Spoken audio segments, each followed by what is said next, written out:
ابھی نصیب میں میرے اور دکھ تھے، ابھی جدائی کے لمحے اور باقی تھے۔ حضرت سلمان فارسی رضی اللہ تعالیٰ عنہ فرماتے ہیں مدینے کے قریب لے جا کے ام القریٰ ایک بستی تھی، انہوں نے میرے ساتھ دھوکہ کیا، جو لے جانے والے تھے وہ یہودی تھے، انہیں مجھے وہاں جا کے بیچ دیا۔ میں شہزادہ ناز و نام میں پلا، وہ مجھے مارتے، مجھ سے کام لیتے۔ کہتے ہیں میں وہاں کئی سال رہا اور کہتا یا اللہ میں مار کھانے کو تیار ہوں پر مدینہ تو آ جائے نا، حضور کا شہر تو نصیب ہو جائے نا۔ حضرت جناب سلمان فارسی کہتے ہیں اس یہودی کا چچا بیٹا، اس کا چچا زاد بھائی، اس کا کزن بنو قریظہ یہودیوں کے محلے سے آیا، مجھے اس نے کام کاج کرتے دیکھا، کھیتی باڑی کرتے دیکھا تو کہنے لگا، توجہ ہے آپ کی، جاگ رہے ہیں آپ لوگ، میری بات کی سمجھ آ رہی ہے؟ کہتے ہیں کہنے لگا غلام بیچو گے؟ مجھے دے دو۔ کہتے ہیں اس نے کہا تو 4 دینار نفع دے، تو لے لے۔ کہتے ہیں اس نے 4 دینار نفع لیا اور مجھے باندھ لیا اونٹ کی پشت پہ، ہاتھ میرے باندھ لیے، پیر باندھ لیے، میں رونے لگا، میں تڑپنے لگا۔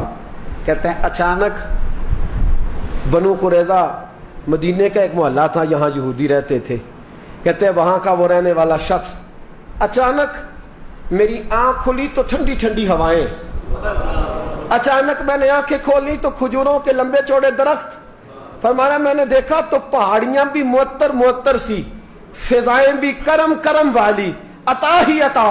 کہتے ہیں 2 آنسو گرے اور میں ہنس پڑا، آنکھوں میں آنسو، لبوں پہ مسکراہٹ۔ حضرت سلمان فارسی رضی اللہ تعالیٰ عنہ کہتے ہیں وہ کہنے لگا تجھے کیا ہوا؟ سارے رستے تو بت تھا، اب کیا ہوا؟ میں نے کہا میری تھکاوٹیں اتر گئی ہیں، میری ریاضتوں کا ثواب مل گیا ہے، میری عبادتوں کا اجر، فَلَهُمْ أَجْرُهُمْ عِنْدَ رَبِّهِمْ وَلَا خَوْفٌ عَلَيْهِمْ وَلَا هُمْ يَحْزَنُونَ، مجھے گوہر مراد مل گیا۔ کہتے ہیں اس نے مجھے وہاں رکھا، کام کاج کرانے لگا، وقت گزرتا گیا۔ ایک دن کھجوروں اوپر چڑھ کے میں کھجوریں توڑ رہا تھا، مست تھا، تھوڑی تھوڑی عربی میں نے سیکھ لی، ہلکی پھلکی باتیں سمجھنے لگا، جواب دینے لگا، فارسی نسل تھا۔ کہتے ہیں میں کھجوریں توڑ رہا تھا، میرے مالک کا بھائی دوڑا دوڑا آیا، توجہ ہے آپ کی، آیا آگے کہنے لگا بھائی پتہ ہے تجھے کیا ہوا ہے؟ پتہ؟ کہتا میں نے کوئی توجہ نہیں دی، یہ روز ایسی باتیں، پتہ ہے تازہ خبر کیا ہے؟ کیا ہوا؟ کہنے لگے وہ جس نے دعویٰ کیا تھا نا نبوت کا وہ مدینے آ گیا ہے، وہ جنہوں نے دعویٰ کیا تھا نا نبوت کا وہ مدینے آ گئے ہیں۔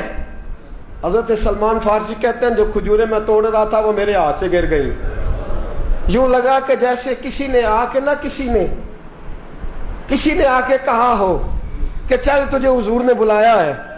فرماتے میرے ہاتھ کانپنے لگے۔ وہ کہنے لگا کدھر ہے وہ؟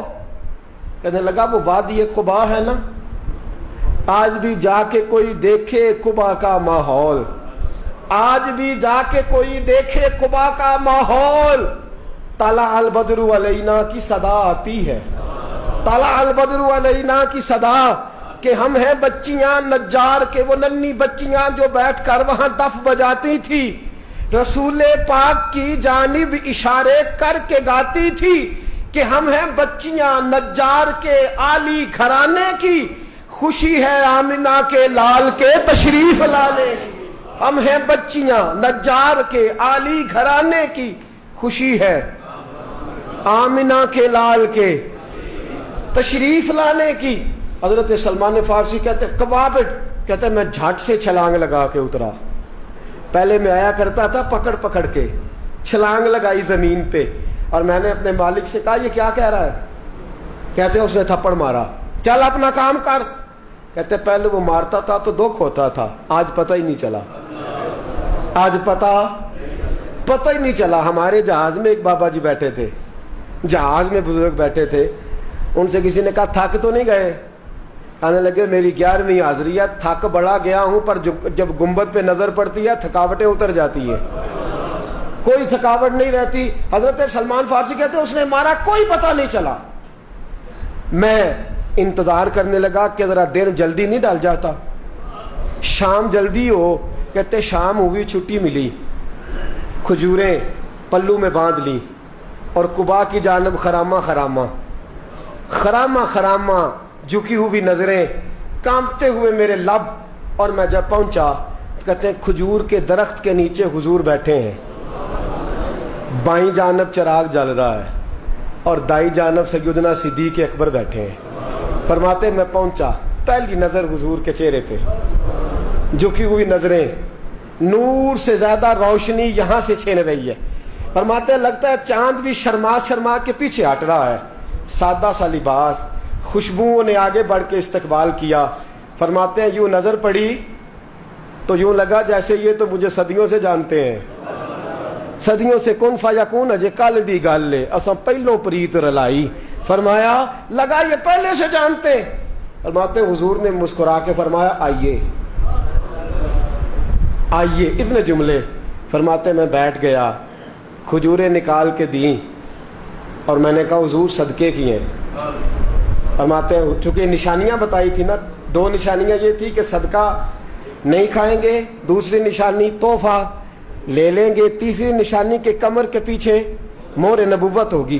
حضرت سلمان فارسی رضی اللہ تعالیٰ عنہ فرماتے ہیں نبی کریم صلی اللہ علیہ وسلم کے سامنے آیا، کھجوریں پیش کی، کہا حضور صدقے کی ہیں.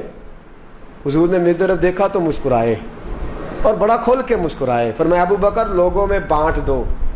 فرماتے ہیں چہرہ میری طرف ہے، باتیں ابو بکر سے ہو رہی ہیں. سمجھایا تو مجھے جا رہا ہے نا. کہا ابو بکر لوگوں میں، تمہیں پتہ بھی ہے میں صدقہ نہیں لیتا. کہتے ہیں ایک نشانی پوری ہو گئی، دودھ کا پیالہ آیا، ایک گھونٹ مصطفیٰ نے لگایا، باقی سارا ہی مجھے عطا فرما دیا. فرماتے ہیں موجیں لگ گئی، میری موجیں لگ گئیں. ساری رات تو نیند نہیں آئی لذت میں، اور اگلا سارا دن نیند نہیں آئی شام کے انتظار میں. کہتے ہیں پھر شام ہوئی، پھر پلو میں کھجوریں باندھی، پھر خرامہ خرامہ چل پڑا. فرماتے ہیں سارے مل مل کے جا چکے ہیں، پتہ نہیں حضور کس کا انتظار کر رہے ہیں.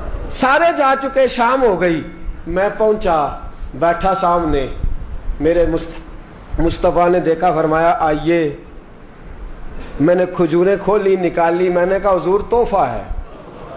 فرماتے ہیں حضور کھول کے مسکرائے، گویا حضور میری سوال کا جواب دے رہے ہوں کہ مجھے پتا ہے تو کیا کر رہا ہے. کھول کے مسکرائے، کھجور نکالی، کھائی، دوسری بھی کھائی، تیسری بھی کھائی. فرماتے ہیں مجھے یاد نہیں 10 کھائی کہ 11 کھائی. میرا لایا تحفہ حضور نے استعمال فرمایا. فرماتے ہیں میرا جی نہ کرے آنے کو، دل نہ کرے، لیکن مجبوری تھی، غلام تھا. لوٹ آیا واپس. اگلے دن حضور آ گئے جہاں آج مسجد نبوی ہے، جہاں آج مسجد نبوی ہے، جنت البقیع جہاں قبرستان ہے، وہاں حضور بیٹھے. فرماتے ہیں میں شام کو چلا تو دل میں خیال آیا مہر نبوت کیسے دیکھوں گا. 2 نشانیاں تو پوری ہو گئی، تیسری کیا ہے؟ سارے بولے. فرماتے ہیں وہ ہے 2 کندھوں کے درمیان، کیسے جرت کروں گا کہ حضور دکھائیں، کیسے کہوں گا کہ سونیا مور دیکھنی ہے. کہتے ہیں پھر دعائیں کرنے لگا دل ہی دل میں، یا اللہ ہوا چلا دے، دل ہی دل میں نا ہوا چلا دے مولا، اور حضور کی قمیض مبارک کٹ جائے میں مور دیکھ لوں. کبھی دل میں خیال آیا کوئی صحابی آ کے کہے حضور کمر کو ہاتھ لگانے کو دل کرتا ہے. کبھی خیال آئے کہ حضور خارش کرنے کے لیے ذرا دستے مبارک پیچھے کریں، کوئی تو بات بنے. فرماتے ہیں سارے رستے میں منصوبہ بندی کرتے آیا، لیکن کیا خبر تھی مجھے کہ ساری باتیں تو مصطفیٰ کے پاس پہلے سے موجود ہوتی ہیں. فرماتے ہیں میں گیا، توجہ ہے ساتھیوں، کہتے میں گیا حضور کے سامنے بیٹھنے لگا. حضور نے فرمایا سلمان پیچھے آ، یہ تیری جگہ نہیں، تو پیچھے آ. فرماتے ہیں میں وہاں سے اٹھا، پیچھے گیا. جیسے ہی میں پیچھے گیا حضور نے قمیض پکڑی، مہر نبوت اٹھائی. میں نے کھل کے دیکھا، کھل کے چوما، کھل کے پیار کیا. پھر حضور نے بازو تھاما، فرمایا بس بھی کر، بس بھی کر. فرمایا نبی کریم کے قدموں میں سر رکھا اور میں پھوٹ پھوٹ کے رویا. میں نے کہا سونیا میری حیات کا افسانہ پوچھنے والوں، کہیں کہیں سے یہ قصہ پڑھا نہ جائے گا. سونیا میں اصفہان سے چلا تو شام آیا، آقا میں شام سے چلا تو موصل پہنچا. موصل سے نشیبان آیا, وہاں سے میں تموریاں آیا حضور, پھر میں بکا, میں نے کسی کے جانوروں کو چارہ ڈالا, کسی کے گھر میں صفائی کری, کسی کے جوتے صاف کیے, کسی کے کپڑے دھوئے, بک بک کے آیا ہوں, بک بک کے پہنچا ہوں, مجھے جم کے قدم چومنے دے حضور, مجھے آج جی بھر کے زیارتیں کرنے دے. فرماتے ہیں حضور نے اٹھایا اور جب میرے رسول نے میرا ماتھا چوما, حضور نے جب میری پیشانی پہ بوسہ دیا, تو فرماتے ہیں پھر میں نے پڑھا کلمہ لا الہ الا اللہ محمد رسول اللہ صلی اللہ. فرماتے ہیں پھر میں جانوں اور حضور. لوگوں کی چیخیں نکل گئیں, لوگ رو پڑے. ایک بزرگ اٹھے, کہنے لگے عمر, جب سے سلمان آیا ہے یتیم بچیوں نے کہنا شروع کر دیا ہے کوئی ہمیں یتیم نہ کہے. جب سے سلمان آیا ہے بھوکوں نے کہنا شروع کر دیا ہے کوئی ہمیں بھوکا نہ کہے. جب سے سلمان آیا ہے بے آسرا لوگوں نے کہنا شروع کر دیا ہے اب ہمارے پاس بہت بڑا آسرا ہے. جب سے سلمان آیا ہے بے گھروں کو گھر مل گئے ہیں. کہا وہ لاچار بیمار جن کے قریب کوئی نہیں جاتا تھا سلمان انہیں پاس بٹھا لیتا ہے. خدا را ہمارا گورنر نہ بدلیے گا. حضرت سلمان فارسی کھڑے ہو گئے, کہنے لگے میں بوڑھا ہو گیا ہوں, اب میرے اندر طاقتیں نہیں رہیں. خدا را, کبھی ایسا ہوا ہے کوئی حکمران جائے تو لوگ روئیں؟ رو رو کے لوگوں نے کہا خدا را ہمارا گورنر نہ بدلا جائے. حضرت عثمان نے کہا مجھے معاف کر دو, میں ایسے آدمی کا نام پیش کرتا ہوں جو مجھ سے بھی بہتر ہے. کون؟ کہا میں حضرت سعد بن ابی وقاص کا نام گورنر کے لیے پیش کرتا ہوں. حضرت, اب وہ لوگ پتہ کیا کہنے لگے مدائن کے, کہنے لگے جی بالکل ٹھیک ہے, ہمیں وہ گورنر منظور ہے, پر ہماری ایک شرط ہے, ہم ان کی گورنری تب قبول کریں گے جب آپ مستقل رہائش مدائن میں رکھیں گے. ہم آپ کو یہاں رہنے نہیں دیں گے, آپ کو وہیں رہنا پڑے گا. اتنی محبتیں, اتنا پیار. حضرت سلمان نے کہا نہیں, میں تو آخری وقت مصطفیٰ کے مدینے میں گزاروں گا, میں تو حضور کے شہر مقدس میں اپنا وقت گزاروں گا, میں نہیں جاؤں گا. وہ لوگ اتنا روئے کہ حضرت فاروق اعظم بھی رو پڑے. فرمایا اے سلمان آپ واپس چلے جائیں, ان لوگوں کا خلوص آپ کی محبت سے بہت زیادہ ہے, آپ جائیے. حضرت سلمان فارسی مدائن آ گئے. جناب سعد بن ابی وقاص رضی اللہ تعالیٰ عنہ گورنر بن گئے. 3 لوگوں کے ساتھ ہمیشہ تھا. حضرت ابو دردہ تو وصال کر گئے, 3 لوگوں سے یارانہ رہا. ایک حضرت عبداللہ بن سلام سے, ایک حضرت سعد بن ابی وقاص سے چونکہ وہ پاس تھے, اور تیسرا اکثر ٹائم نکال کے مدینے جاتے تھے. کس لیے آئے ہو؟ کہا ایک تو روضہ رسول کی زیارت کرنے آیا ہوں, اور دوسرا میں امام حسن سے ملنے آیا ہوں. ساری زندگی نبی پاک کے نواسوں کے پاس آتے, بات کوئی نہ کرتے, ذکر کوئی نہ کرتے. حضور کے شہزادوں کے پاس آتے, امام حسن سے ہاتھ ملاتے, امام حسن کا چہرہ دیکھتے رہتے, آنسو بہاتے رہتے. کتنی دیر کھڑے رہتے, امام حسن کی زیارت کرتے, واپس چلے جاتے. جب بوڑھے ہو گئے, زیادہ کمزوری آئی, تو حضرت سعد بن ابی وقاص کو پیغام دیا. کہا کسی طریقے مدینے پیغام بھیجیے اور امام حسن سے کہیے میں آپ کے نانا کا نوکر ہوں, طاقت نہیں رہی اب چل کے مدینے آ سکوں. عمر مجھے پابند کر گئے تھے کہ میں نے, حضرت عثمان کا دور آ گیا کہ میں نے اب مدائن میں ہی وقت گزارنا ہے, اگر ہو سکے تو آخری بار ایک بار مجھے آ کے مل تو جائیں. امام حسن آتے ہیں تو مجھے لگتا ہے جلوہ مصطفیٰ کی زیارت ہو گئی ہے. حضرت سعد بن ابی وقاص نے پیغام بھیجا, امام حسن وہاں سے چلے, مدائن آئے. جیسے ہی امام حسن دروازے سے داخل ہوئے, بوڑھے حضرت سلمان فارسی, بوڑھے, نکاحت اتنی ہے کہ اٹھا نہیں جاتا. امام حسن آئے تو حضرت سلمان فارسی نے رونا شروع کر دیا, تڑپنا شروع کر دیا. اٹھنا چاہا تو بستر پہ گر گئے.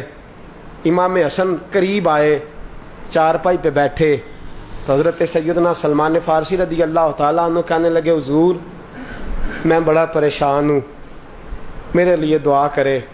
امام حسن کہنے لگے میں جوان ہوں, آپ بوڑھے ہیں, دعا آپ کو کرنی چاہیے. کہا نہیں, آپ سے دعا اس لیے کر رہا ہوں کہ آپ کے نانا سے جو وعدے کیے تھے میں پورے نہیں کر سکا. آپ دعا کریں کہ میں حضور کی بارگاہ میں جاؤں تو مجھے شرمندگی نہ اٹھانی پڑے.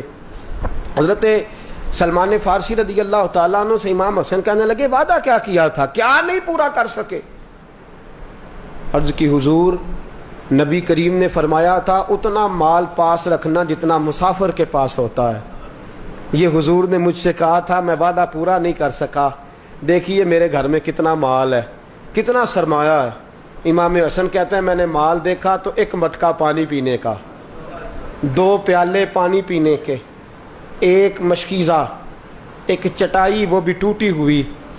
فرماتے ہیں میں نے کل مال کا حساب لگایا تو میں نے کہا حضور یہ تو 15 دینار سے زیادہ نہیں بنے گا، رو کیوں رہے ہیں؟ کہنے لگا امام حسن سے عجیب جملے ہیں، عجیب جملے ہیں۔ کہنے لگے طبقات ابن سعد میں، کہنے لگے اچھا اگر قیامت کے دن رسول پاک نے میری سرزنش فرمائی اور اگر نبی پاک صلی اللہ علیہ وسلم ناراض ہوئے تو اے سیدہ فاطمہ کے شہزادے آپ سفارش تو کریں گے نا میری، آپ میری سفارش تو کریں گے حضور کی بارگاہ میں؟ حضرت سعد بن نبی وقاص بھی آئے، رونا شروع ہو گئے، کہا ہاں مجھے امید ہے کہ آپ کی سرزنش نہیں ہوگی، آپ کو بغیر حساب کتاب جنت ملے گی۔ حضرت سلمان فارسی رضی اللہ تعالیٰ عنہ نے وصیت فرمائی، توجہ ہے آپ کی؟ لوگ کہتے ہیں تم نے آج یہ عشق کے ترانے ڈھونڈ لیے ہیں، پتہ نہیں کہاں سے لے آئے ہو۔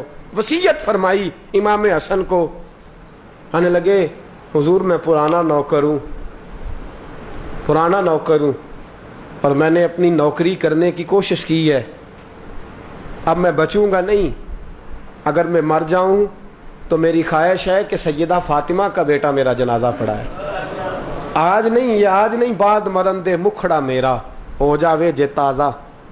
سمجھ لینا محبوب میرے نے آن پڑھیا جنازہ، امام حسن نے جنازہ پڑھایا اور حضرت سعد بن نبی وقاص رضی اللہ تعالیٰ عنہ ان کے قریب گئے، کہنے لگے جاتے جاتے کو نصیحت ہی کر جائے، تو فرمایا 3 چیزوں کا خیال رکھنا، ایک روایت میں 4 ہیں، 3 کا خیال رکھنا، یا تو جہاد کے رستے میں انتقال کر جانا، یا جہاد کے رستے میں انتقال کر جانا، یا حج اور عمرے کے رستے میں مر جانا، یہ نہ ہو سکے تو قرآن سیکھتے سکھاتے دنیا سے رخصت ہو جانا۔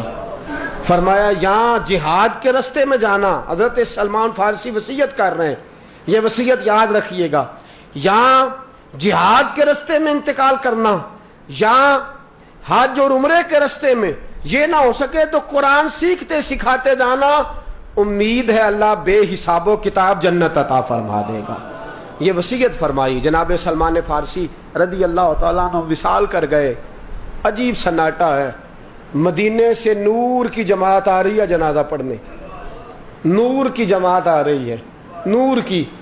حضرت عثمان غنی خود چل کے جنازے میں شریک ہوئے اور صحابہ کہتے ہیں سفید داڑھی حضرت عثمان کی، امام حسن کے پیچھے نماز جنازہ پڑھا اور پڑھ کے پھر ان کی میت کے قریب حضرت عثمان غنی گئے۔ پہلے تو صبر کا پہاڑ تھے اور جب قریب گئے اور جا کر کے ماتھا چوما، اور پھر جب سیدنا عثمان غنی اٹھے تو مقدس داڑھی سے آنسو گرنے لگے، کہنے لگے سلمان میں نے اپنی آنکھوں سے مصطفیٰ کو تیرا ماتھا چومتے دیکھا ہے، سلمان میں نے اپنی آنکھوں سے حضور کو تجھ سے پیار کرتے دیکھا ہے۔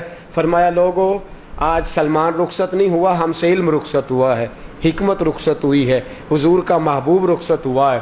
حضرت سلمان فارسی رضی اللہ تعالیٰ عنہ کا وصال کے بعد ایک دن وصال سے پہلے حضرت عبداللہ ابن سلام سے کہنے لگے جو ہم 2 دوستوں میں سے پہلے جائے گا واپس آ کے حال بتائے گا۔ حضرت عبداللہ ابن سلام کہنے لگے واپسی کی اجازت ملے گی؟ کہا ہاں، جو اللہ کے نافرمان ہوں گے ان کی روحیں قید ہوں گی، جو اللہ کے فرما بردار ہوں گے جہاں چاہیں گے جائیں آئیں گے۔ حضرت سلمان فارسی وصال کر گئے، جناب عبداللہ ابن سلام کو ملے، فرمایا بتائیے خدا نے آپ کے ساتھ کیا سلوک کیا؟ تو حضرت سلمان فارسی کہنے لگے رب نے فرمایا فرشتو سلمان سے حساب نہ پوچھ لینا، فرشتوں سلمان سے حساب نہ پوچھ لینا، اس لیے کہ سلمان فارسی رضی اللہ تعالیٰ عنہ کا عالم یہ ہے کہ ان کے دل نے ہمیشہ میری ذات پہ بھروسہ کیا ہے، ہمیشہ میرے اوپر بھروسہ کر کے رکھا ہے، لہٰذا مجھ سے کوئی حساب نہیں لیا گیا اور بغیر حساب کتاب میری بخشش کر دی گئی۔ دوستو، حضرت سلمان فارسی